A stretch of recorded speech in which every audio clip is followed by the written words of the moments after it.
Baik, bismillah, alhamdulillah, bismillah, la hawla wa la quwwata illa billah, salam Muhammad, wa ala ali Sayyidina Muhammad. Teman-teman, selamat datang di podcast kami, insya Allah, jelajah makna. Kita berusaha untuk bagaimana menggapai dan memahami setiap kejadian yang ada di kehidupan kita, dan juga momentum-momentum penting nih. Kali ini momentumnya adalah kemerdekaan Indonesia gitu. Nah, hari ini kita hadirkan ya, saya sendiri Agas sebagai host. Nah, di sini ada tamu kita yang spesial, Masya Allah.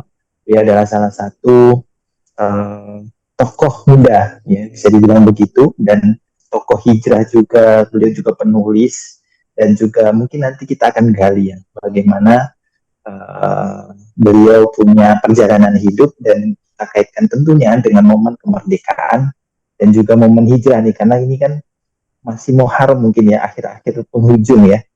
Atau mungkin baru saja terlewat lah momentum bulan Muharram, bulan Hijriah, yaitu tahun baru Islam gitu. Nah, selamat datang Mbak Tere, Mbak Anissa Teresia. Ya, salam kenal. Mohon maaf, bukan salam kenal ya. Kita udah kenal. Masya Allah. Ya, Ya, Assalamualaikum warahmatullahi wabarakatuh, Saudara Gas dan Kak Waalaikumsalam Hikmah. Masya warahmatullah. Allah. Baik, alhamdulillah nih. Sehat ya Mbak ya? Alhamdulillah ya khair. Nah, lagi belajar. Masya Alhamdulillah. Allah. Iya Mbak Tere, ini terakhir kita ada di satu forum sekolah sejarah peradaban Islam ya Mbak ya. Terus Iya, ngobrol. waktu itu Masya Allah. Hikmah dari pandemi ya Ustaz ya. Masya Allah. Iya, Banyak alhamdulillah. belajar. Nah, dan mungkin bagian dari irisan ya, kita belajar memahami sejarah itu juga mungkin bisa dikaitkan, Mbak. Maksudnya adalah bagaimana agar kita mendapatkan hikmahnya. Mbak Tere, perjalanannya seperti apa nih? Mungkin bisa dimulai dari uh, titik di mana Mbak Tere itu menemukan sesuatu yang membuat strong why-nya, kemudian mungkin sampai hijrahnya, atau bahkan mungkin sebelumnya ada satu kejadian yang membuat akhirnya Mbak Tere itu memutuskan untuk berlari. Seolah-olah saya kok melihat sosmed Mbak Tere itu semangat betul ya untuk siar gitu ya, Masya Allah. Nah, ini energinya nih Mbak, mungkin bisa di-sharingkan perjalanannya, dan mungkin nanti kita kaitkan dengan momen kemerdekaan kita dan momen hijriah. Ya, baik. Ya. Bismillahirrahmanirrahim. Allahumma sholli ala sayyidina Muhammad wa ala sayyidina Muhammad. Alhamdulillah, sebelumnya jazakumullah khair sudah diajak fasabiqul khairat ya, karena lagi-lagi buat saya yang butuh untuk ikhtiar dakwah ini. Sebenarnya saya yang butuh, karena bagi saya ingat surat Muhammad ayat 7 ya, barang siapa yang jadi orang-orang beriman, jadilah kamu penolong agama Allah, maka Allah akan memperteguh kedudukanmu kan gitu ya, disampaikan. Jadi sebenarnya saya yang butuh gitu. Makanya kalau ada kok kayaknya banyak banget itu di di podcast, karena lagi-lagi buat saya yang butuh dakwah, dan saya melihat bahwa sebelum kita jadi apa-apa, jadi apapun itu ya profesi yang kita punya, itu sebenarnya profesi paling pertama yang dimiliki umat Islam adalah sebagai pendakwah. Makanya jadi saya ingin sekali mengambil opsi itu agar saya bisa diposisikan Allah jadi khairu ummah sesuai dengan takdirnya umat Rasulullah SAW.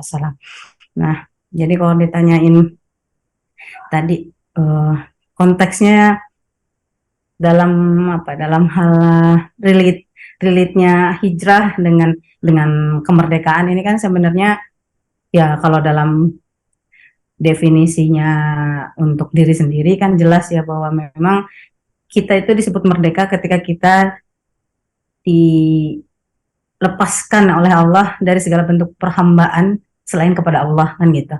Tapi kalau dalam konteks yang lebih luas lagi, dalam konteks berbangsa, bernegara, bermasyarakat, ya konteks kemerdekaan itu ada tambahan lainnya gitu, adalah ketika wilayah yang kita sepakati bersama sebagai tanah air ini memang kita jaga gitu ya, jaga kedaulatannya secara kolektif, dan tentunya itu ya mau nggak mau nanti ujungnya ke surat Ali Imran ayat 200 ya Ustaz ya, bahwa kita harus berjaga-jaga di batas wilayah kita gitu, dari ketika ada orang-orang yang mau mengklaim atau mengambil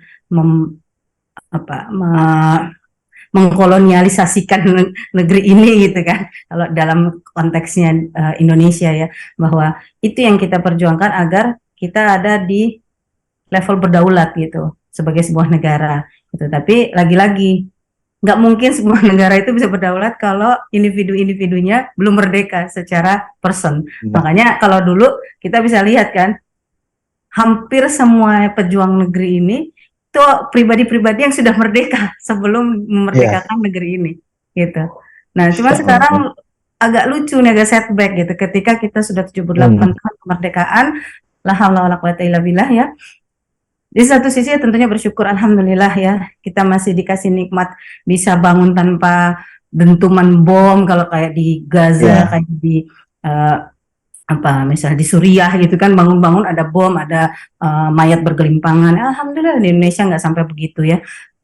Tapi ya kita juga nggak bisa juga santai-santai amat juga, karena memang cita-cita besar bangsa Indonesia yang termaktub dalam Undang-Undang Dasar ya, aslinya Piagam Jakarta ya, cuman kena edit kan hari ini 78 tahun yang lalu, sehingga kita tidak bisa mengoptimalkan kemerdekaan kita sebagai hamba Allah dalam sendi-sendi bernegara gitu, karena ya itu tadi ada editan di sana sini, sehingga makin ke sini hukum positif kita justru makin lari dari hukum yang sudah Allah tetapkan gitu. Nah, ini yang menjadi PR kita bersama yang iya, Muslim gitu. betul, betul, betul. Menarik ini, menarik Nah, banget, Masya Allah. Penjabarannya runut sekali ya. Jadi memang ketika cita-cita kita merdeka, kemudian ditarik ke dalam diri ya, Mbak. Dari tadi bilang bahwa para pahlawan sudah mencontohkan para pejuang itu mereka sudah merdeka dari diri mereka sendiri sehingga memikirkan masyarakat umat sehingga memperjuangkan itu udah totalitas gitu ya. Nah, Indonesia hari ini gitu ya Mbak ya. Nah, maksudnya kita itu akhirnya problemnya di mana sih Mbak? Karena kan kalau saya lihat itu generasi muda ya, generasi milenial, kemudian sekarang kan Z ya, generasi Z itu kan identik dengan mungkin rebahan ya kan, kemudian saya lihat kawan-kawan aktivis itu pada curhat juga kalau masjid dan kegiatan LDK itu udah agak sepi nih, lebih banyak kemana nih gitu, kemana anak-anak muda ini untuk yang mungkin ikut kontribusi entah itu sosial ya atau dakwah gitu, itu gimana nih kok semakin kesini tadi ya gitu tadi ya, kok kayaknya kurang kelihatan gitu. Nah, ya itu mungkin Bismillah, apa sebenarnya ya. kalau kalau saya kan dibilang muda juga udah nggak muda banget juga, tapi dibilang tua juga belum belum ngaku gitu ya, karena saya kan Belum produk aku. apa ya, tahunnya juga waktu itu kan tahun reformasi ya kalau saya ya.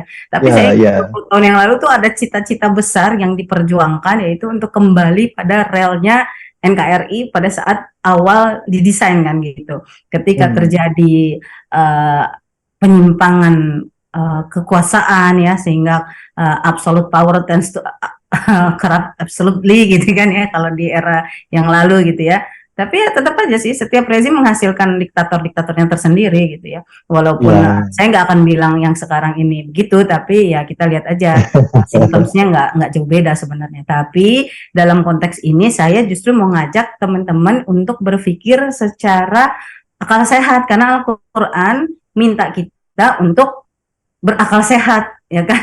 ya, Berpikir berakal sehat gitu kan. Apakah kamu tidak berpikir, apakah kamu tidak menggunakan akal ya. sehat, kan selalu gitu yang di highlight.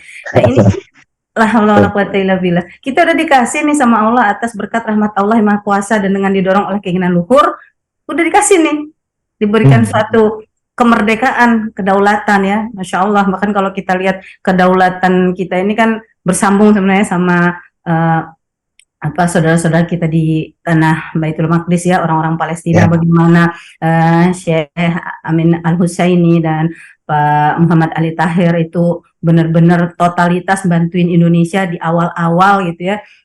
Dan itu ada di apa bukunya Pak Zain Hasan ya, yang hmm, Diplomasi hmm. Revolusi Indonesia. Itu kan menjelaskan nyata gitu bahwa kita nggak mungkin ada di titik stagnan, kita harus selalu Iya, selalu bergerak gitu. saudara-saudara kita yang belum merdeka aja waktu itu bantuin kita gitu. Giliran kita udah merdeka masih kita nggak mau mikirin orang-orang yang dulu ngebantu kita gitu ya. Istilahnya kalau mau dalam apa rasionalitas paling sederhana lah, dibantu masa nggak mau bantu kan gitu. Nah, Iya, itu iya. yang paling sederhana. Tapi yang paling extended lainnya adalah bagaimana platform kemerdekaan ini dijadikan benar-benar sebuah fondasi untuk yang kalau dulu bahasanya tuh Indonesia akan lepas landas, nggak tahu lepas landas atau lepas kehilangan landasan, saya juga bingung nih sekarang. Ya, jadi Iya. PR kita nih sekarang kembali lagi, ayo yang mengaku punya akal berakal sehatlah agar kita bisa reviving lah ya, saya nyebutnya ya, karena Baik. dulu bilangnya kan order reformasi, but it doesn't Ya, reform well tuh gitu. Kalau dilihat sekarang gitu ya, karena kita akhirnya malah setback loh, jangan salah, kita setback luar ya, biasa kalau dari segi policy, kita lihat dari pencapaian-pencapaian yang sifatnya kualitatif ya, bukan kuantitatif. Kalau kuantitatif mah gampang didesain, kualitatifnya ya. coba lihat aja, kan ngeri ngelihatnya ya. Iya, betul, betul. Jadi ini sebenarnya lagi-lagi cara Allah sih untuk apa? Untuk nyolek kita lah gitu, untuk bangun gitu. Kalau dulu di zaman Abbasiyah nih pernah nih kayak gini nih kejadiannya nih ya, Baitul Maqdisnya diserang sama apa pasukan apa waktu itu di ini ya di perang salib. Iya. Tapi pemimpinnya lagi ngurusin burung gitu ya. Itu kan suatu ironi yang luar biasa. Ya, kalau sekarang kita tarik lagi konteksnya dalam keadaan di Indonesia, di dunia lah ya, karena Indonesia adalah bagian dari peta buminya Allah. Kan kita lihat nih sekarang betapa ngerinya Itamar Ben-Gvir yang sudah mendesain segitu rupa, bahkan Bab Al-Asbat ya, yang ada di kompleks Masjidil Aqsa itu didesain untuk jadi pintu masuk buat illegal settler untuk melakukan serangkaian serangan ya, supaya bisa ngebelah, kan sesuai desainnya Trump itu kan akan dibelah tuh kompleks Al-Aqsa, nyambung sampai ke Bab Ar-Rahmah. Kalau teman-teman agak bingung nanti Bismillah sama-sama sama Insan Cendekia kulik lagi daurah untuk ini untuk Baitul Maqdisnya. Amin ya Allah. Ini kan benar-benar nyata gitu loh, dan saudara-saudara kita nih sekarang ditangkepinnya nggak kira-kira, sampai anak kecil-kecil juga diambilin. La haula wala quwata illa billah. Tapi kita sibuk apa? Sibuk sama yang nggak penting. Karena apa? Kita sekarang merdeka dalam hal fisik, tapi sesungguhnya kita masih dijajah dalam akal kita. Makanya Ghazal Fikr ini nggak pernah ending, nggak pernah berhenti selama kita masih hidup. Dan peperangan antara yang hak dan yang batil itu kan selalu terjadi ya selama kita masih hidup. Balik lagi, makanya kita harus luruskan niat lillahi ta'ala. Kita hijrah dari tadi segala bentuk perhambaan, dulunya hamba dinar, hamba apalah segala jenis ya, hamba teknologi, hamba maksiat, hamba apa, itu kan sudah Allah tarik tuh dari kegelapan menuju cahaya. Ya, you have to prove gitu, you have to prove it gitu. Ya, itu maksudnya buat diri saya sendiri ya, saya harus membuktikan itu gitu, supaya dapat ridhonya Allah. Kan di surat Al-Quran juga dijelasin, Ankabut ayat 2, apalagi banyak deh, Al-Baqarah 155, pasti diuji, kita tuh pasti diuji. Habis dikasih kemerdekaan, diuji lagi dengan apa? Ya dengan kemudahan-kemudahan, dengan segala proses bernegara yang saat ini kebanyakan dari kita jadi lalai ya kan, jadi lupa sama tujuan desain besar kenapa Indonesia dikasih Allah kemerdekaan. Sehingga ya jangan heran kalau di salah satu ayat tuh ya, tadinya satu negeri itu gemah ripah loh jenawi gitu kan, terus gak bersyukur nih sama Allah, akhirnya Allah ambil kan dari pinggir-pinggirnya, dan itu kan terjadi sama negeri ini sekarang. Betul ya Allah. Betul menarik ya penjelasan Mbak Teri tadi, Masya Allah. Jadi pola pikirnya memang sudah bisa dibilang kita emang harus berpikir untuk umat gitu ya Mbak ya, karena agenda-agenda kita sendiri sebenarnya saling berkaitan gitu kan, apalagi zaman akhir gitu kan. Terus bisa dibilang tadi Mbak Teri menarik ya menggarisbawahi tentang akal sehat ini. Berarti ini kalau lagi happening nih Mbak, ini juga lagi ramai kan untuk masalah Indonesia isu mental health ya. Maksudnya akal sehat, mental health. Kalau akal sehat itu mungkin isu yang bisa ya mau nggak mau ya nyerempet dengan Bapak Akal Sehat itu, mungkin Mbak Tri tahu ya, sosok Rocky Gerung yang dengan daya kritiknya itu mungkin sudah bisa mewakili ya kita sebagai seorang rakyat yang mungkin punya hati nurani lah ya, tentang keadilan, tentang etik ya, etik baik itu tentang mengelola negara maupun bagaimana bersikap dengan pendidikan, kan karena amanah negara itu kan mencerdaskan kehidupan bangsa gitu kan ya. Mm-mm. Kemudian yang kedua adalah bagaimana agar negara atau apa orang-orang masyarakat itu tidak kelaparan. Itu Iya, kalau di Quran ekonomi. kan di surat Al-Quraisy alladzi at'amahum min ju' wa amanu min khauf, itu kan amanah negara. Nah, ternyata memang ada hubungannya tuh. Memang Quran itu memberikan kita stimulus bahwa kamu tuh harus mikir gitu ya. Makanya anak muda sebenarnya kalau hari ini masih dikit-dikit kena mental itu akal sehatnya kemana gitu. Bisa Malu dibilang sih kalau saya, Ustaz. Malu kenapa? gimana? Dulu dulu orang-orang yang ngebangun negeri ini nih yang dengan darah dan harta dan jiwanya kan benar-benar tuh sesuai Iya, dengan surat At-Taubah 20 ya. Udah beriman, hijrah, terus berjihad dengan harta dan jiwanya di jalan Allah. Itu nggak ada yang dipikirin selain apa? Selain cari ridho Allah lewat apa? Ya mungkin lewat syahid jadi pejuang menghadapi kebatilan dari penjajah kan gitu. Cuman memang iya, problemnya sekarang penjajahnya invisible, nggak kelihatan. Kelihatan sih sebenarnya kalau baca ini ya, kalau betul. baca analisis analisis berita gitu, dari analisis judul aja ketahuan, udah kebaca sebenarnya. Cuman kan Iya, nggak semua dari kita itu bisa melakukan screening sedemikian detail ya. Jadi kan betul, membaca yang tersirat itu jauh lebih uh, perlu skill ya daripada sekedar baca sebuah berita itu. betul, Ada betul. sebuah berita aja, contoh misalnya ada seorang pejabat pemerintahan yang memuji-muji sistem di suatu negara yang Iya, ujungnya nanti negara itu diharapkan jadi investor. Kan jelas agendanya. mm-mm. Itu adalah model terbaru, terkini, terupdate dari segala bentuk Kolonialisme. penjajahan gitu. Iya, Ya kan penjajahan kolonialisme. ekonomi itu penjajahan juga Iya, iya. gitu. Tapi Baik, benar-benar. kenapa kita masih terus kayak auto looping di sini-sini aja? Karena orang-orang yang harusnya berpikir itu kayak stuck gitu. Kayak ada Ah, satu satu tahapan berpikir yang keloncat gitu. Jadi akhirnya ya auto looping aja di situ-situ aja. betul, betul. Dan itu Nah, kalau saya boleh tambahin sedikit Ustaz, sebelum kita iya. elaborasi lagi, itu problemnya adalah di ketidakmampuan individu secara kolektif untuk bekerja sama. Kenapa? Karena kemampuan Hmm. leadership kita dikebiri selama berapa tahun tuh dari dari sejak dekret presiden mungkin, ya kan? Ah, Di oh tahun iya. 59. Ah, gitu.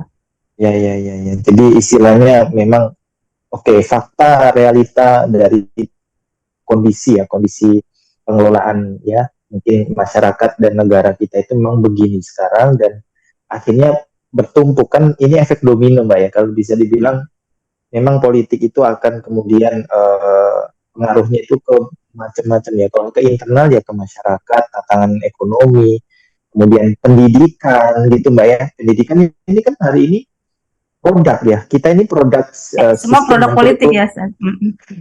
kurikulum pendidikan yang dulu yang bisa dibilang kalau saya sama kawan-kawan itu pendidikan kami spesifikkan ke pengasuhan, Mbak. Maksudnya pengasuhan tuh gini. Jadi kan istilahnya itu ada tarbiyah ya kan, Ya, kemudian ada ada taklim. ta'lim, kemudian ada ta'dib. Nah, ini kalau bahasa kami itu sebenarnya pengasuhan. Kenapa? Karena anak-anak didik itu memang harus diasuh oleh guru, dan guru yang paling utama ya ibu gitu kan, madrasah pula yang mana hari ini itu mungkin salah satu yang paling utama jadi incaran ya, globalisasi, liberalisme, feminisme dengan segala ismenya, sehingga menyebabkan mereka lupa dan lalai dengan fitrahnya, akhirnya bergeser dan akhirnya efeknya kemana-mana, laki-lakinya juga kena, ya kan, anak-anaknya kena, sampai kemudian para leader ya, kalau bisa dibilang, guru saya itu bilang ada false leader, Mereka adalah orang-orang yang apa ya, yang dianggap pemimpin, ya, dianggap bisa mengelola, tapi sebenarnya produk dari sistem yang mungkin Fail. kurang pas gitu ya, asuhannya gitu. Nah kalau Mbak Tere melihatnya gimana tuh? Ya, saya sih sepakat sih Ustaz, dalam hal ini karena lagi-lagi ya itu terjadinya kan paralel ya sebenarnya ya. Satu sisi Iya, iya, perubahan eh, kaum perempuan dari wilayah utamanya dia Baiti Janati ya dibilang itu domestik nggak keren gitu, makanya you have to go to the public sector gitu kan supaya berkarir jadi CEO, tapi di satu sisi iya. kehilangan masa emas anaknya dan akhirnya jadi korban narkoba kan biasanya gitu kan ya kan. Nah, Apa iya, iya. cerita klisenya seperti itu gitu. Sementara yang bapak-bapak yang harus menjadi koam gitu sudah semakin ter apa ya terdegradasi lah ya ininya Bergeser perannya, ya. karena kan di satu sisi persaingan dengan keluarga sendiri gitu ya, dengan istrinya sendiri, kadang-kadang ya namanya juga sistem ini ya sistem sekuler ya, dia malah memberikan ruang buat perempuan sebebas-bebasnya gitu kan. Oh pokoknya dikasih ruang, kalau coba aja kalau cek antara CV laki-laki sama perempuan pasti lebih banyak yang diterima CV perempuan ya kan Iya, daripada iya, laki-laki. iya, Kenapa? Karena buat betul, mereka betul. laki-laki itu liabilitas, itu harus ngurusin nanti insurance istrinya, anaknya dan lain sebagainya. Kalau kalau perempuan ya udah dia akan diterit sebagai single kan gitu. Nah itu aja udah buat bapak-bapak yang harusnya kaum lama-lama jadi minder karena istri-istrinya mungkin jadinya bisa jadi secara finansial lebih lebih mapan tuh daripada laki-lakinya gitu kan. Terus makin tergerus lagi dengan apa? Dengan peran-peran sosial yang makin kebalik kan di era akhir zaman ini ya. Udah Ya. mulai kebalik-balik dan sampai jenis kelaminnya pun kebalik-balik sekarang ya. Makanya ada ideologi gender gitu ya.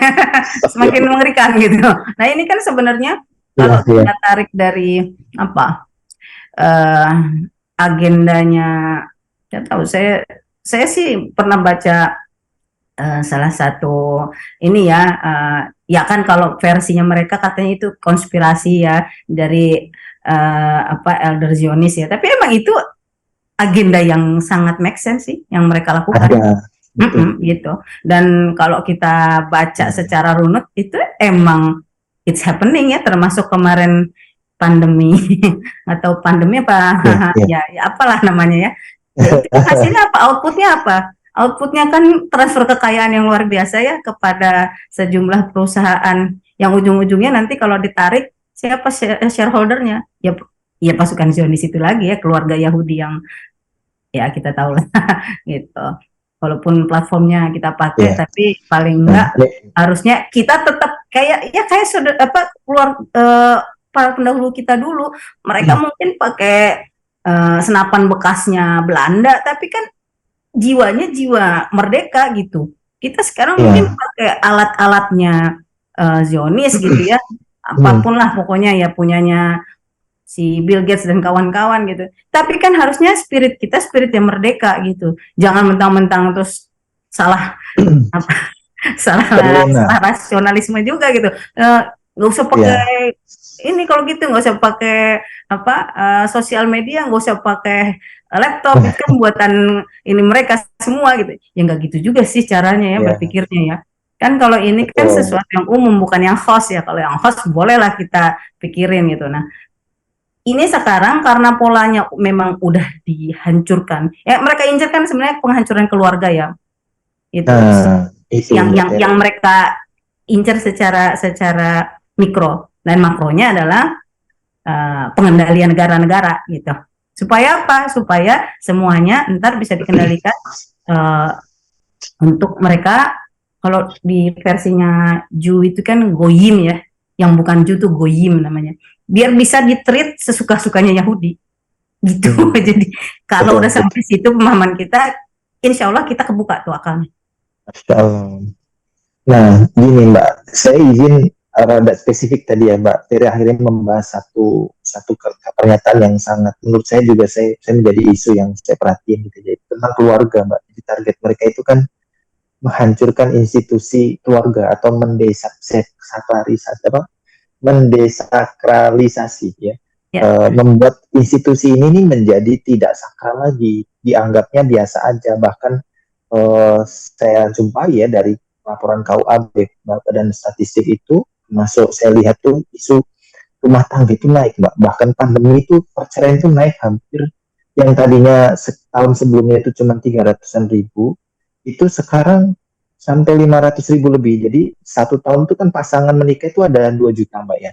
Ya. Itu yang bercerai 500 ribu, artinya di antara 4 pasang suami Ya, istri, satu kalau kita bercerai. lagi jalan-jalan, ya lagi ke mall gitu ya, ada 4 pasangan itu, cepat atau lambat satunya bercerai. Ini maksudnya adalah itu bagian dari buah ya, buah bahwa oh pemikiran itu penting tentang akal sehat, dan akal sehat ini terbimbing gitu ya. Bagaimana perempuan, makanya saya pengen dapat ibroh yang mendalam dari Mbak Tere ya, tentang Mbak Tere kan juga seorang anak perempuan dari orang tuanya. Kemudian Mbak Tere juga seorang istri, mungkin punya segudang apa ya, amanah gitu ya, dengan kegiatan selain istri amanahnya, kemudian punya kegiatan sosialnya. Kemudian sebagai seorang ibu, terus kemudian yang saya sempat baca, Mbak Tere sempat terpilih jadi anggota DPR, kemudian Bukan diri. ya mundur dengan alasan keluarga. Itu saya tuh membaca itu tuh Mbak, itu langsung deg gitu Mbak. Maksudnya wah ini Mbak Tere luar biasa gitu. Nah itu loh Mbak, Paham katanya. perempuan itu kan egonya susah Mbak gitu. Gimana Mbak? Mungkin bisa didengar oleh para perempuan gitu, muslimah yang hari ini tersilaukan dengan prestasi, berdaya, bahkan jabatan tinggi, gelar tinggi, kemudian lupa dengan keluarganya. Mungkin Mbak, gimana Mbak? Ya, Bismillah lagi-lagi ya, Ustaz. Kalau apa namanya kita berpikirnya runut gitu ya, insya Allah ketemu. Kenapa sih ada Siti Hawa gitu? Allah ciptain biar apa? Biar bisa menenteramkan ya kebutuhan psikologis ya, kebersamaan. Makanya ada sakinah kan, Allah hadirkan sakinah kepada pasangan yang sudah akad nikah gitu ya kan. Karena memang itu fungsi utamanya kita gitu. Saya dulu juga nggak gitu paham, karena waktu saya bersyahadat itu reasoning paling awal adalah saya perlu mengukuhkan pemahaman saya bahwa hanya ada Allah gitu, tidak ada trinitas gitu. Alhamdulillah waktu itu dari itu dakwah kecil-kecilan teman kampus saya juga itu, ketika saya dikenalkan bahwa Yesus itu ternyata dalam kisahnya Al-Quran disebutnya Nabi Isa. Masya Allah, Alhamdulillah.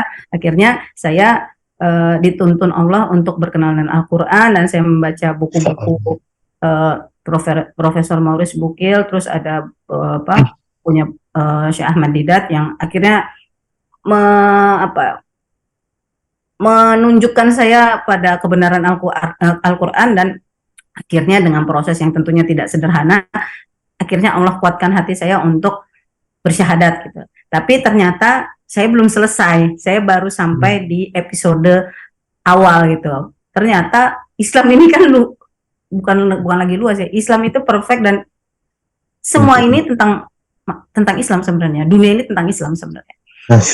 Gitu. Jadi semakin saya belajar, alhamdulillah, pelajaran terbesar saya adalah ketika ibu saya meninggal.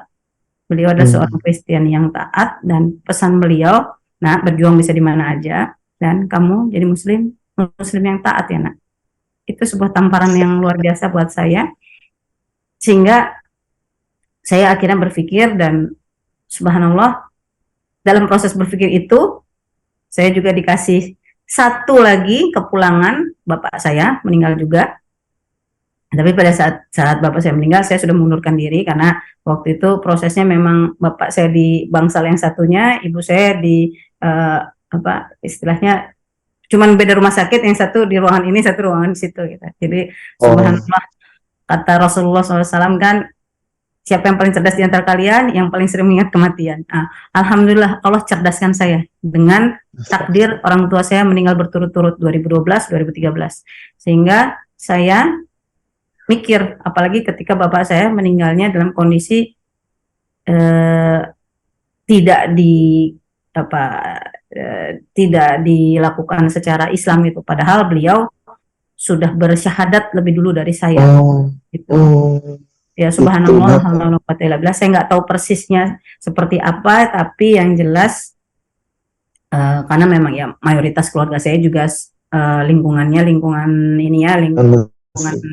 uh, aktivis bisa dibilang gitu ya, aktivis aktivis gereja, misionarisasinya juga spiritnya kuat gitu, sehingga ketika Ya. bapak saya ternyata akhirnya KTP-nya ganti kembali ke yang lama, terus nggak lama kemudian bapak saya meninggal, itu benar-benar jadi apa, momentum buat saya, uh,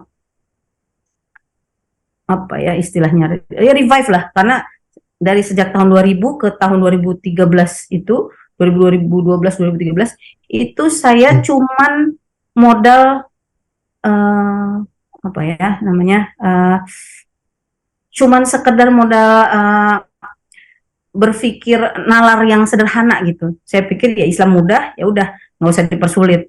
Tapi nggak bisa. Emang harus aturannya dari Allah. Iqra, harus dibaca itu Al-Qur'annya secara utuh dengan Ya. ditadaburi. Nggak boleh pakai perspektif diri sendiri doang. Kita harus pegangan Ya. dulu sama tafsir-tafsir. Kita harus pegangan dulu sama uh, apa hasil pembahasan yang sudah disepakati para ulama ya kan, karena kan urutannya kan nggak ujuk-ujuk Al-Quran terus kita Iya. interpretasi secara sendiri gitu, tapi kan itu kan ada sunnah, ada ijma para sahabat, ada kias, ada metode-metode yang harus kita pikirkan secara komprehensif gitu, nggak bisa main segala comot suka-suka sendiri kan. Sekarang kan makanya hancur pemahaman umat kan baca Iya, ngarang sendiri gitu kan, ngertiin betul. ngertiin ngarang sendiri gitu. Saya pernah di episode itu karena memang Oke. satu sisi pada saat itu kita nggak mungkiri ya dampak dari 9/11 itu kan memberikan eh, apa memberikan ketakutan tersendiri bahkan di kalangan umat, sehingga umat muslim pun Islamofobik gitu kan. Sekarang kan Iya. parah lagi ya.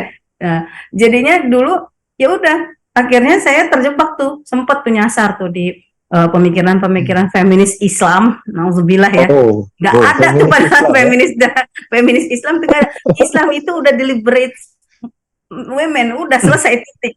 Makanya kita nggak lagi jadi objek, kita juga punya punya hak atas waris, kita punya hak atas diri kita sendiri, bisa menentukan mau nikah dengan siapa gitu kan, dengan apa sejumlah sejumlah apa privilege lainnya ya kan, ya termasuk kita bisa bekerja opsional sifatnya, boleh diambil boleh enggak gitu, dan kita dimuliakan oleh Islam gitu. Makanya kita tuh udah keren banget dikasih istana kita di rumah kita sendiri gitu. Cuman kan memang banyak terjadi kezoliman dalam hal interpretasi Al-Quran, Hmm. dilakukan tidak hanya oleh si individu, tapi juga ya mungkin proses apa ya, warisan sistem tarbiyahnya juga berantakan kan kita kan, apalagi sejak Snook mengintervensi Hmm. pemikiran Islam dari Mekah dan banyak mengtakzir-takzirkan ulama-ulama yang membangun Indonesia pada saat itu kan.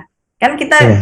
kita lihat tuh perkembangan aliran-aliran yang akhirnya kemarin sempat rame Ya. juga kan, saudara sendiri dibilang Ya. kafir, nauzubillah gitu. Padahal ini semua kalau kita lihat ini semua desainnya mereka nih. Protokol tadi of Elder Zainis itu yang emang sengaja bikin biar umat amburadul, yang nanti ujung-ujungnya adalah melepaskan laki-laki dari apa, melepaskan istri dari suaminya. Bukankah Hmm. itu pencapaian tertinggi seorang setan yang kata Betul. iblis Betul. dikasih apresiasi kan Betul. gitu. Betul. Makanya jadi kembali lagi kepada saudara-saudaraku muslimah, ayo kita sudah dimuliakan Allah dengan Islam, maka jangan cari kemuliaan selain dengan Islam. Biar apa? Biar kita nggak dihinakan lagi sama Allah gitu. Jadi udah pelajari Al-Quran, pelajari kisah-kisah para sahabiah, pelajari semua tabiin, tabiin. Itu semua contoh-contoh yang paling real. Dan kadang-kala kita tuh problemnya mungkin karena kebanyakan dari kita alhamdulillah lahir udah dapat kunci kebenaran ya, udah dikasih nih Islam, udah pasti kamu benar di apa dengan memilih Islam. Akhirnya jadi nggak mau belajar. Kan problemnya itu. Jadi take it Iya. for granted. Udah dikasih hadiah, terus udah tahu oh iya hadiahnya laptop keren ya udah gitu, jadinya nggak mau belajar how to operate the laptop kan gitu kan kebanyakan ya kalau Iya, hanya kalau dia effort untuk dapetin laptop itu misalnya pasti dia betul, akan betul. berusaha untuk ngecek ini speknya apa, ini caranya gimana, ini aplikasinya apa aja, pasti beda deh antara dikasih Mm, sama harus eh, berjuang dulu. berjuang untuk itu gitu. Makanya balik lagi kunci pertama emang harus bersyukur. Makanya ayatnya kan setelah Bismillahirrahmanirrahim, Alhamdulillahirrahmanirrahim. Itu Masya dulu. Allah. Biar apa? Biar kita sadar kita tuh hamba. Jadi apa-apa syukuri dulu. Abis itu kita mikir, Ya, kenapa ya Allah kasih ini? Oh iya, ternyata ada hikmah ini supaya kita elevate sebagai individu maupun tadi sebagai bagian dari entitas yang lebih besar lagi, yaitu umat. Karena kita dimuliakan karena kita umatnya Rasulullah SAW. Masya Allah. Ini luar biasa ini. Fondasi semua ini yang dikeluarkan oleh Mbak Tere ini. Artinya, Alhamdulillah pemik berkat ilmu-ilmu daripada guru-guru dan Alhamdulillah Allah iya, izinin saya suka baca sih Ustaz dari dulu. Masya Allah, Masya Allah. Ya, dan memang ikro itu ya Mbak ya, bahwa kita mengenali hakikat. Tadi ya kalau bahasa Mbak Tere kan saya berangkatnya dari keluarga, kemudian Mbak Tere sebagai seorang perempuannya, sebagai seorang anak, sebagai seorang istri, kemudian sebagai seorang ibu mungkin ya.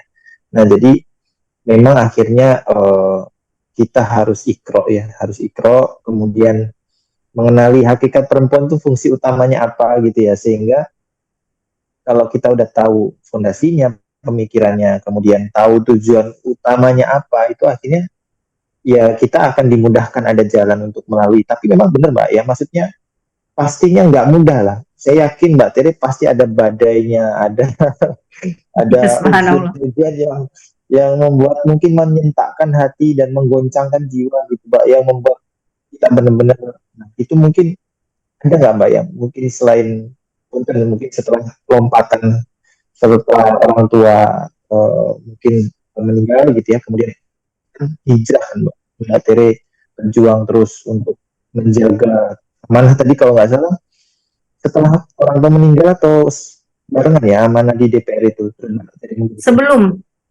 jadi Oh tahun sebelum. 2009 saat saya masuk masuk ke DPR, Bismillah, padahal saya nggak pinginan masuk. Oke. Saya cuma pinginnya tadinya mau ngambil sebuah experimental research untuk eh, buat proposal riset lah gitu ya, buat S2 saya gitu. La haula wala quwata illa billah, saya masuk. Jadi Oh Masya subhanallah, Allah. jadinya ya itu akhirnya ya sebuah pembelajaran lagi sih ya. Ya, Iya buat benar. orang-orang banyak yang menyayangkan kenapa keluar gitu, tapi saya melihat perspektif lain dari keberadaan saya di dalam gitu, bahwa yang saya terima gitu dari ujian itu, saya malah melihat saya hampir naudzubillah, alhamdulillah saya sadar bisa jadi itu istidraj, karena justru ketika saya di dalam Hmm. situ saya semakin terlenakan dengan pemikiran-pemikiran bebas itu Oh. ya, karena kan saya Hmm. berkenalan lebih dalam lagi dengan feminisme itu di sana gitu, karena apalagi saya dengan isu representasi perempuan yang tidak hanya ngomongin kuantitas 30%, tapi waktu saya ngebahas tentang apa namanya, ya biasalah ya isu-isu keterwakilan gender dan segala bentuk ah, tipu daya Jadi yang mereka dilakukan serius di level ya. policy ya kan. Nah itu dulu juga saya jadi korban itu, korban Ghazul Fikir itu gitu. Oh. Apalagi saya berangkat Oh. dari keluarga secara etnis itu Batak yang memang seringkali memposisikan perempuan itu tidak setara dengan laki-laki gitu. Sampai ibu saya sempat dibilang belum punya anak karena anaknya 1, 2, 3, 4 cewek semua. Oh Tapi baru gitu. punya anak laki baru oh kamu udah punya anak gitu. Nah itu yang Oh ya membuat saya waktu itu Allah. sempat ngerasa wah harus diperjuangkan nih gitu isu gender ini. Alhamdulillah Ustaz, saya dikasih Allah sensitivitas ya. Begitu Uh. saya baru sadar ini kayaknya pintu masuk menuju menuju Uh. kebebasan uh, yang bablas ya, yang Ya. mana mereka highlight akhirnya menuju kepada kebebasan preferensi seksual. bahwa laki-laki boleh suka laki-laki, perempuan suka sama perempuan boleh. Nah itu yang saya langsung jadi alarm yang benar-benar ring a bell gitu di kepala saya. Oh nggak bisa nih, karena dulu aja di dalam kitab suci saya ada tuh. Teman-teman nanti kalau yang masih belum pakai Al-Quran, buka aja tuh imamatnya. Imamat 20:13. Itu jelas posisinya. Yang melakukan itu dibunuh. Itu yang ngomong Bible loh, gitu ya maksudnya. Kan biasanya dibilang, oh kitab kita kan kitab kasih sayang. Enggak, itu yang ngomong Bible. Oh di Al-Quran jelas ya kan. Memang dosa liwat itu harus dieksekusi gitu. Karena memang Islam itu mengklirkan, makanya Furqan dan Huda yang jelas ya, karena mengklirkan yang sudah disampaikan sebenarnya di kitab sebelumnya gitu. Alhamdulillah izin Allah saya sadar dari tipu daya mereka dalam pemikiran feminisme ini gitu. Dan selain itu saya baca beberapa buku yang membuka pemahaman saya bahwa wah ini saya udah kena jebakan setan gitu ya. Alhamdulillah saya dikasih Allah jalan taubat gitu Ustaz. Dan yang paling menarik adalah alhamdulillah izin Allah dalam kesendirian saya waktu itu orang tua meninggal, saya dapat jawaban dari Allah atas doa saya nggak tahu mau gimana caranya, saya cuma ingin meninggal dalam keadaan husnul khotimah sebagai seorang muslimah. Allah izinkan seorang guru, saya alhamdulillah waktu itu dapat guru, almarhumah meninggal 2019, tapi beliau adalah seorang kepala sekolah guru kepala sekolah dan guru Iqra gitu. Jadi sekolah Islam, nah TK SD Islam, beliau jadi kepala sekolahnya dan beliau juga jadi guru ngaji buat anak-anak. Jadi saya dikasih izin sama Allah belajar dari awal lagi di tahun 2014 gitu, sampai akhirnya bisa baca Quran. Dan itu elevate tuh, akhirnya baru sadar oh ternyata hijab itu bukan opsional. Dulu saya mikirnya opsional Ustaz, karena di Al-Quran disebutnya kan hendaklah ya, bukan diwajibkan gitu. Jadi betul. Gitu. Alhamdulillah lagi-lagi ya, emang adab terhadap kalam Allah itu penting. Dulu saya baca Al-Quran nggak pakai adab, makanya nggak dapat barokahnya. Tapi ketika Allah izinkan saya dapat seorang mursyid ya, ustazah ya, yang memberikan contoh ya, diulangi lagi contohnya dari mulai ngaji sholatnya, terus cara adab ngaji dan segala macamnya. Itu begitu dikasih penjelasan itu beda Ustaz. Kepala tuh nggak ada mental block. Jadi ternyata gini ya. Oh iya ternyata gini. Jadi bisa kayak ada chain reaction yang membuat otak kita brilian gitu.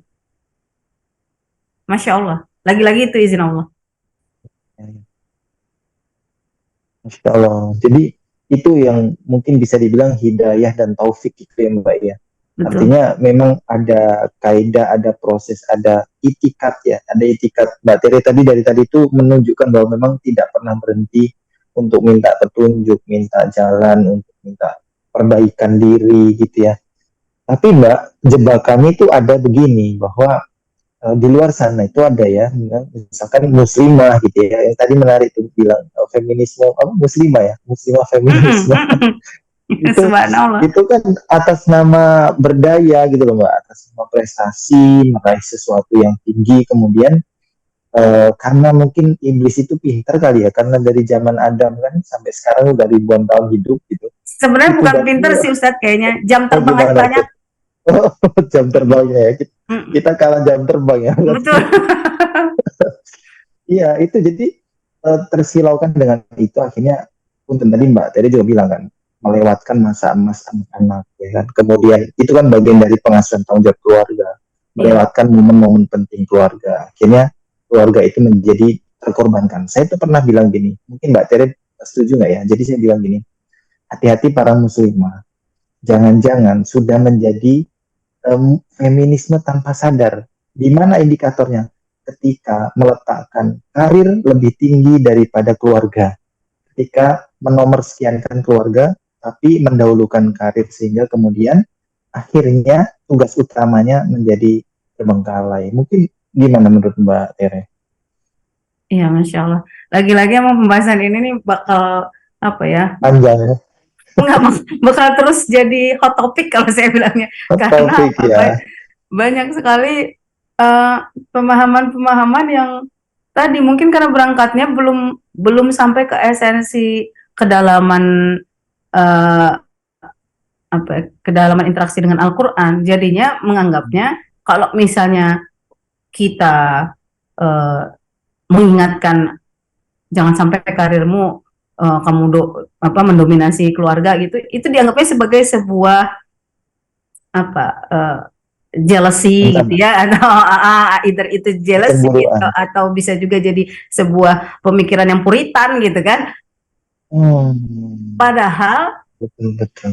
padahal kalau kita tadi baca tentang uh, tentang positioning perempuan di dalam Islam, masya Allah, Islam itu benar-benar memuliakan dan memposisikan perempuan tuh kembali Spesial. ke desain awal yang sudah Allah desain waktu zaman Adam dan Hawa itu gitu loh. Iya iya. Ini lagi-lagi direduksi ya pemahamannya oleh orang-orang yang ya memang sifatnya orientalis kan gitu ya, untuk melemahkan ketakwaan kita kan gitu, dengan melalui perang pemikiran tadi. Iya. Kita ini kan jelas-jelas posisinya sama, hamba Allah, tapi kita nggak sama.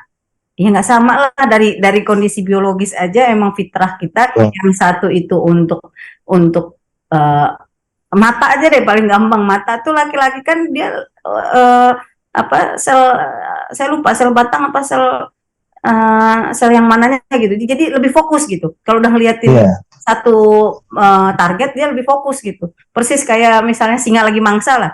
Itu kan jadi fokus banget gitu. Nah, kalau perempuan matanya tuh bisa jadi apa ya? Oh, melebar ya. Radian gitu. Jadi dia bisa lihat banyak gitu, tapi nggak fokus gitu. Oh, Jadi iya iya. dari segi Fisiologis ya. dari segi pemberian Allah atas tubuh kita aja, kita tuh sudah berbeda. Belum lagi hormon, belum lagi nanti hubungannya dengan uh, respon di neuron-neuron otak kita gitu. Ya. Fisiologis ya. Ya, ini membuat kita nih harus mau nggak mau ya harus tunduk sama ketetapan Allah bahwa we are different gitu. Different dari segi apa? Dari segi tupoksi lah bahasanya, tugas pokok dan fungsi gitu. Jadi job desk kita memang beda gitu. Job desk-nya beda betul. Iya, itu bahwa kita ini dikasih Allah rahim buat apa? Inilah untuk memberikan kehangatan gitu, memberikan sakinah tadi ya, kedamaian tadi gitu. Karena memang biasanya keluarga itu bisa mendapatkan frekuensi kedamaian itu dimulai dari si ibu. Ibunya berantakan ya, emosi apa segala macam, itu sekeluarga deh pasti kecenderungannya itu on fire, dalam artian kebakaran itu rumah gitu ya, panas gitu. Tapi ibu yang masya Allah ya, walaupun mungkin ada yang kondisinya dizolimi, tapi dia terus bertahan dengan kekuatan cintanya gitu ya. Itu insya Allah anak-anaknya itu dipayungin tuh, dikasih kayak ada shields gitu ya. Kalau digambarinnya itu ada invisible shields yang membuat anak-anak itu bisa tetap kuat gitu. Nah, ini yang harusnya dipahami oleh perempuan ketika dia mengambil jalur berkarir. Bukan berarti nggak boleh loh. Nah, banyak banget contoh sahabiah yang berkarir juga, tapi jangan sampai karirnya itu mendegradasikan keluarga gitu. Jangan sampai, nauzubillah, jangan sampai kita lebih sibuk dengan karir sehingga kita nggak peduli itu sama anak kita, apalagi suami gitu. Padahal Allah Subhanahu Wa Taala bilang ridhoku, yang udah nikah nih ya, ridhoku ada pada ridho suami gitu. Nah, ya tentunya suami yang takwa ya, bukan suami yang ngaco juga. Tapi kan kebanyakan karena tadi kena virus-virus sekularisme yang banyak banget anak cucunya gitu ya. Kan makin banyak kan sekarang sekularisme anak cucunya kan gitu kan, segala isu-isu yang lainnya itu kan meracuni konsep berpikir para muslimah ya, sehingga banyak yang merasa ya dengan mengingatkan itu malah dianggapnya sebagai sebuah bentuk ini menghalangi hak asasi manusia. Sekarang yang paling sering itu hak asasi. Betul. Ya, Ya, padahal ya, ada hak benar. asasi yang lebih asasi loh, yaitu hak asasi Allah. Since we are apa ya, kita semua ini hamba Allah kan predikatnya ya, mau Ya. profesor, mau presiden, mau OB, semuanya sama lah statusnya hamba Allah. Hak asasinya Allah itu adalah hukum Allah ditetapkan. Ya. Sebelum ngomongin hak asasi manusia, kita harus lebih dulu mengerjakan hak asasinya Allah. Kan kewajiban dulu yang harus dikerjain, baru kita bisa meminta hak kita. Termasuk itu tadi Mbak ya, haknya Allah itu menegakkan syariat dengan cara implementasikan sesuai fitrah perempuan gimana, laki-laki gimana gitu ya, sehingga akhirnya tidak terjadi overlapping ya, seperti sekarang tuh memang banyak overlap sehingga laki-laki termarginalkan. Ada yang memang memarginalisasi sendiri juga sih, tapi kita ya. Iya, karena keenakan, Ustaz. Istrinya udah multitasking kan, wah hebat. Udah gitu lama-lama dia juga nggak punya, nggak, ya ibaratnya macarnya giginya udah nggak tajam lagi gitu. Jadi dia ompong lama-lama. Betul. Situasinya membuat begitu ya, dan akhirnya itu juga bentuk dari laki-laki yang nggak nyadar ya. Artinya yang paling penting ternyata setelah kefahaman itu kesadaran, Mbak ya. Betul. Kefahaman yang membawa pada kesadaran bahwa yuk bertaubat gitu ya. Bertaubat itu kemudian kembali ke jalan yang Allah tetapkan. Kalau bahasa lain dari bertobat itu biasanya ulama menafsirkan salah satunya itu rujuk ya, rujuk kepada Allah, rujuk kepada syariatnya, kemudian rujuk kepada aturan main di keluarga gimana nih? Oh, istri sebagai pendamping, penenang suaminya, sebagai ibu atau madrasah bagi anak-anaknya, ya itu yang paling utama gitu ya. Sambil tetap boleh berkarir selama tidak mengganggu atau merusak keluarga inti gitu kali ya. Betul. Dan kemudian akhirnya dari situ juga suami menyadari, oh istriku sudah berperan baik nih di rumah, akhirnya dia semangat juga untuk memberdayakan dirinya, mencari nafkah yang lebih baik gitu kan ya. Dan nah ini yang mungkin kesadaran ini yang perlu terus ya diajak ke teman-teman gitu, jangan sampai atas asas ya tadi ya modernisme, berdaya, pokoknya Islam selain Allah. Ya kan, selain Islam dan maksudnya kalau kita ngomongin Allah pasti kan hukum ideologi yang keluar adalah ideologi Islam. Nah selain Islam kita harus review lagi. Iya. Ideologi itu matching nggak sama ajaran dan ketetapan Allah itu. Masya Allah. Baik, berarti memang jangan sampai modernisme ini meninggalkan hukum Allah ya, harusnya bisa inline dan kita manfaatkan Mbak ya kemajuan ini, jangan juga skeptis gitu ya, manfaatkan dengan sosial media yang begitu luas, kita bisa memperluas juga bagaimana kita memberikan edukasi kesadaran ini. Ini penting banget Mbak, maksudnya karena dalam psikologi saya kan diperjalankan Allah juga untuk kawan-kawan yang bermasalah ya, khususnya konseling keluarga gitu. Memang problemnya ternyata tentang masing-masing belum mengenal fitrahnya, belum tahu peran utama dan prioritasnya gitu. Jadi akhirnya salah prioritas, akhirnya berantem, bercerailah kemudian. Atau tadi ada virus-virus jahat yang masuk dari pihak ketiga, mungkin ya gangguan-gangguan dari mungkin karena terlalu sering di luar, terlalu sering melihat dunia luar, akhirnya silau ya, lupa bersyukur dengan yang di dalam. Betul, rumput tetangga selalu hijau. Nah itulah, nah ini penyakit hati ya sebenarnya ya, Masya Allah. Jadi dan Mbak Tere, saya pikir salah satu yang mungkin bisa kita teladani adalah Mbak Tere benar-benar mampu mengelola ego. Bagaimana gejolak tadi ya, antara saya ini punya kemampuan, saya punya mungkin followers ya, punya peluang sosial di sana-sana, tapi terlihat bahwa keluarganya masih seimbang ya, seimbang dan bahkan mungkin Allah terus jaga gitu ya. Nah itu mungkin bagian dari misi besar Mbak, diri dan keluarga, dan itu teladan terbaik untuk anak, Mbak ya. Pengasuhan anak itu kan melihat orang tuanya itu sesuai dengan fungsinya, sesuai dengan fungsinya. Nah, dan juga mungkin pengaruhnya nanti ke generasi yang secara lebih luas ya, termasuk makanya banyak anak muda produk pengasuhan hari ini itu yang gagal paham ya tentang menghormati guru, menghormati kawan-kawan, sehingga banyak terjadi perbuatan amoral dan lain sebagainya. Nah, ini kompleks memang, tapi menarik adalah standing point-nya Mbak Tere tadi ya, sebagai sosok perempuan yang menginspirasi, dan juga momentum hijrah ya Mbak ya, hijrah dengan ilmu dan membawa kesadaran gitu kali ya, Insya Allah. bahasa simpelnya.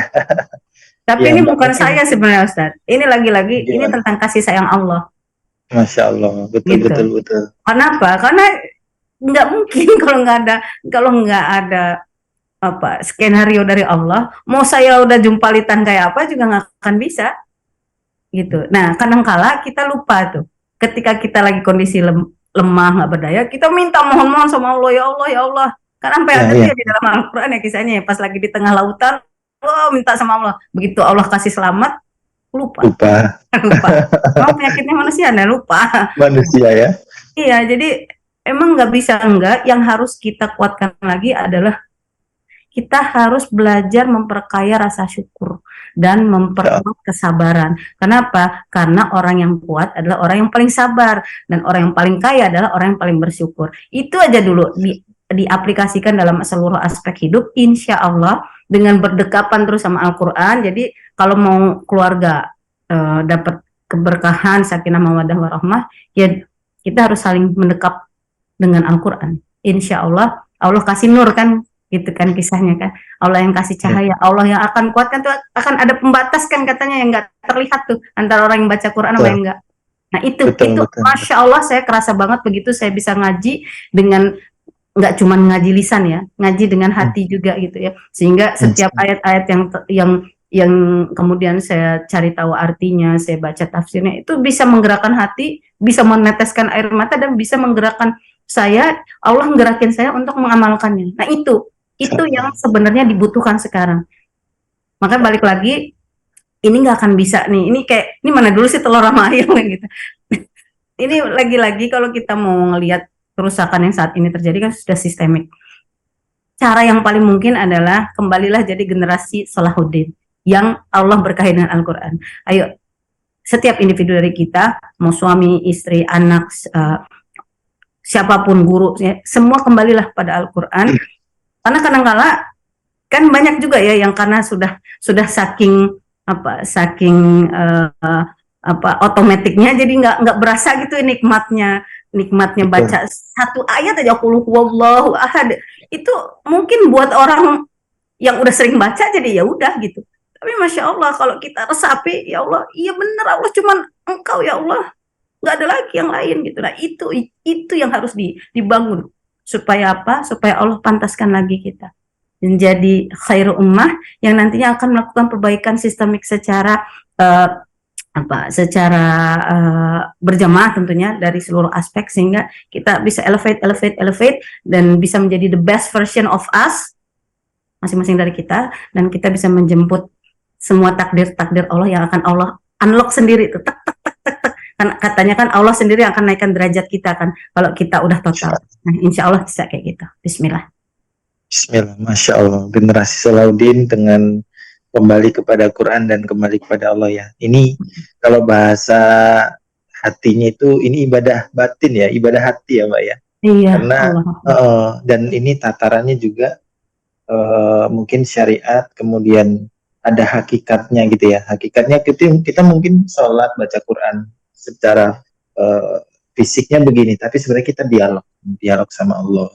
Betul. Dan saya pikir tadi Mbak Tiri sudah menyampaikan yang sangat baik ya, dan ini juga saya belajar banyak banget ya, artinya betapa masih jauhnya saya ya Allah, masih banyak kekurangan, masih banyak dosa yang ya semoga apa yang kita kayakan ya sedikit ini Allah terima gitu ya, Allah terima. Dan semoga kita bisa saling terus mengingatkan dengan sabar. Amin. Ya kan perjalanan ini mendaki lagi sukar Mbak ya. Betul. Saya selalu ingat itu, Ustaz. Fasbir sobron jamila itu kalau lagi ngerasa Iya, ya Allah gitu. Baca ayat itu sampai nangis-nangis sendiri ya Allah. ya Iya ya. Allah. Makanya disuruhnya bersabar, sabar yang cantik gitu. Iya, iya, iya. Sabar. Ya, sabar itu harus jamil, Mbak ya. Kalau nggak jamil, nggak sabar Nggak berarti. sabar betul. Insya Allah. Indah banget Al-Quran. Allahu Akbar. Kalau kalau di meme WhatsApp tuh sabar, sabar pasti kesel katanya. Ya itu buat Iya. lucu-lucuan. Tapi memang betul Mbak, ya Allah sabar itu mendapatkan ujian yang tentu besar, tapi memang dengan bersabar itu kita jadi lebih kuat. Dan saya pikir Mbak Tere bagian dari inspirasi kita hari ini ya, Masya Allah. Dan yang membuat saya semakin mendalam tadi adalah Mbak Tere tadi dengan berbagai ikhtiar ya Mbak ya, ikhtiar menjaga, memperbaiki, meningkatkan itu. Mbak Tere ada satu pernyataan yang membuat saya juga semakin, oh ya, Mbak Tere bilang bahwa ini tidak mungkin kecuali atas izin Allah. Berarti memang itu Allah yang taufiknya Allah gitu ya Mbak. Dan Betul. Ya Allah. kita itu mahal banget ya. Maksudnya kadang kita itu pengen ada orang yang kita sayang, ada orang yang kita cinta gitu ya. Terus ada orang yang kita harapkan ya. Terus kemudian belum sadar itu betapa kita itu juga ya Allah sedih dan sakit gitu. Saya jadi membayangkan kayak Nabi Muhammad dulu. Abu Talib dulu begitu besar jasa beliau sampai akhir hayat, terus Nabi Muhammad betul-betul sudah memohon ya kepada Allah, kemudian mencoba untuk terus merayu, tapi akhirnya memang Allah lah yang maha kuasa gitu. Allah itu Tuhan yang mutlak, nggak bisa dipengaruhi oleh siapa. Makanya kadang-kadang saya itu ya Allah, nggak ada apa-apanya sama Nabi Muhammad, kekecewaan, kesakitan ini. Semoga kita teruslah bisa saling ya menguatkan dan mendapatkan hikmahnya. Sama Masya Allah. kalau boleh ini Ustaz. Iya. Kita ini banyak Gimana? juga yang muslimah, tapi ya saya ini juga buat diri saya sendiri ya. Tapi mungkin kita belum segitu kenalnya sama Al-Quran yang hidup. Nabi Muhammad SAW. Kita cuma membaca yang tertulis gitu. Padahal yang tertulis itu nggak akan bisa terlihat oleh orang-orang yang nggak kenal Islam kalau nggak dihidupkan kan gitu. Dan contoh terbaik tentang bagaimana manusia menghidupkan Al-Quran itu kan ada pada sosok Nabi Muhammad SAW. Betul, Tapi betul. bila sekarang kalau ditanyain tentang kisah Rasulullah, kisah Nabi aja ya Allah banyak banget yang nggak tahu. Di rasanya. Tapi kita pengen nanti minta-minta ya Allah, saya pengen syafaat Rasulullah. Kan ironik ya, gitu. Jadi itu makanya saya bikin komunitas akhwat bersolawat, saya ngajakin teman-teman untuk lebih banyak lagi, ayo mualaf, ayo biar bertahan dengan Islam, kenali Nabi terakhir ini, Nabi setelah Nabi Isa, yang punya tugas paling berat, yang ujian yang paling berat, tapi cintanya, kalau dulu kamu bilang Nabi Isa itu yang paling kasih sayang, ini lebih lagi, Masya Allah. Dan alhamdulillah dengan nikmat mempelajari kisah Rasulullah, saya dapat dapat frekuensi ini. Jadi semakin ngerasain I am nothing without Allah, dan saya rindu sama Rasulullah SAW. Masya Allah. Baik, saya rindu Allah. dikenali sebagai umatku. Masya Allah. Allahumma sholli ala sayyidina Muhammad. Allahumma sholli ala Muhammad. Masya Allah. Masya Allah. Masya Allah. Ini satu kesempatan yang berharga ya. Maksudnya mendapatkan inspirasi yang tak ternilai.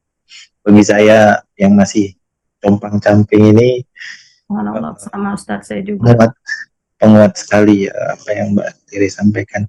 Nah, kalau boleh mungkin karena sudah hampir 1 jam, kita coba Mbak Tiri mungkin satu closing statement ya Mbak ya, untuk saling kita bisa kembali mereminder apa sih yang kemudian secara simple kemudian bisa mengingatkan khususnya kita sebagai hamba, kita sebagai mungkin Mbak Teri sebagai sosok ibu atau sosok istri atau sosok anak, terus kemudian ke depan bagaimana? Mungkin boleh closing statementnya Mbak. Bismillahirrahmanirrahim. Skenario Allah itu selalu yang terbaik. Jadi kalau kita dapat takdir dengan kondisi kita masing-masing saat ini, kita yang laki-laki dikondisikan saat ini sebagai laki-laki ya, yang perempuan dengan semua semua kondisinya saat ini sebagai perempuan ya, udah terima aja, nikmati itu sebagai keniscayaan karena kita hamba, dan tugas hamba hanyalah menghamba kepada Rabb-Nya. Bukankah kita sudah bersyahadat asyhadu alla ilaha illallah wa asyhadu anna Muhammad Rasulullah?